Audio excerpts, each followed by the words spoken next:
Does anybody remember Dolores Hart? Yes, no? Dolores Hart? Not too many people, huh? One person does. Dolores Hart, friends, was an actress. A very young actress at the age of 17 years old who starred with Elvis Presley in a movie, I forget the name of the movie, in 1957. I wasn't born yet. Yes, I was 12. And over the next 5 years, she made 9 more films in which she co-starred with people like Montgomery Clift, Anthony Quinn, Myrna Loy, and many other famous actors. Then she became engaged to be married to a wonderful guy. She was considered to be one of Hollywood's rising stars when her life changed when she was acting or playing the role of St. Clair in the movie Francis of Assisi. It was filmed on location in Italy. There, she met Pope St. John the 23rd, and she introduced herself as Dolores Hart. She says, "I'm the actress who's playing Claire." The Pope responded, "Tu sei Clara. You are Claire.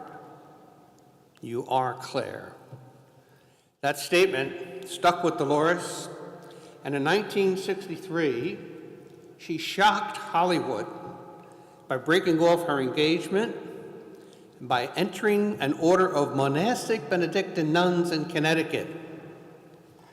And those who knew her were shocked, and some were even angry. And they did their best to try to convince her out of her decision. One friend even wrote to Dolores, Sister Dolores, an angry letter for years. She berated her for, quote, throwing her life away. Dolores' response was, "If you heard what I hear, you would come too. If you heard what I hear, you would come too." What do we hear today? What do we hear today? Well, for those of us in this church this morning who are over 30, so I know this doesn't apply too much to you younger people from Cardinal O'Hara High School, but for those of us over 30, I think such a radical and dramatic change of life would be inopportune, to say the least, at this time. But it wasn't for Dolores. It wasn't for Dolores. So, what does this mean for you and for me today? All this past week, the first week of Advent, and this morning, we heard the prophet Isaiah promise of a better world. He used various metaphors, a lion laying down with the lamb, a great feast on a mountain, etc. And I like to think that God the Father sent his Son, the one whom Isaiah and the other prophets waited for, to begin implementing such a world. So, what's our role? Well, maybe St. Teresa of Avila has a suggestion for us today. And I'm sure some of you heard this before, where she wrote, "Christ has no body now but ours, no hands, no feet on earth but yours.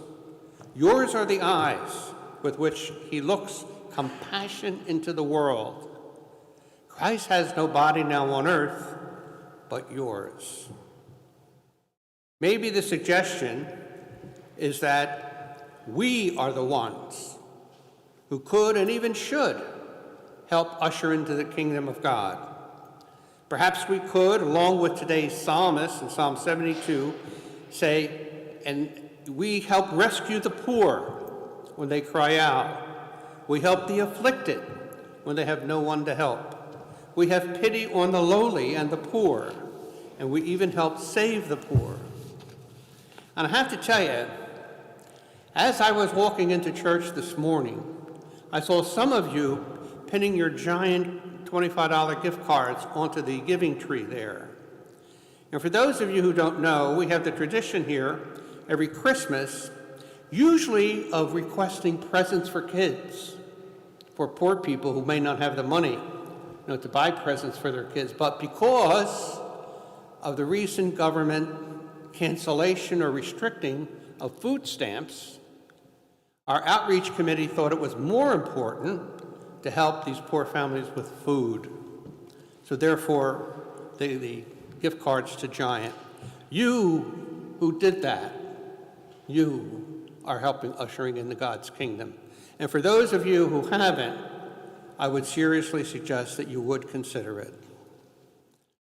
Dolores Hart experienced and followed the call to radical change, even though it meant giving up an exciting life as a celebrity.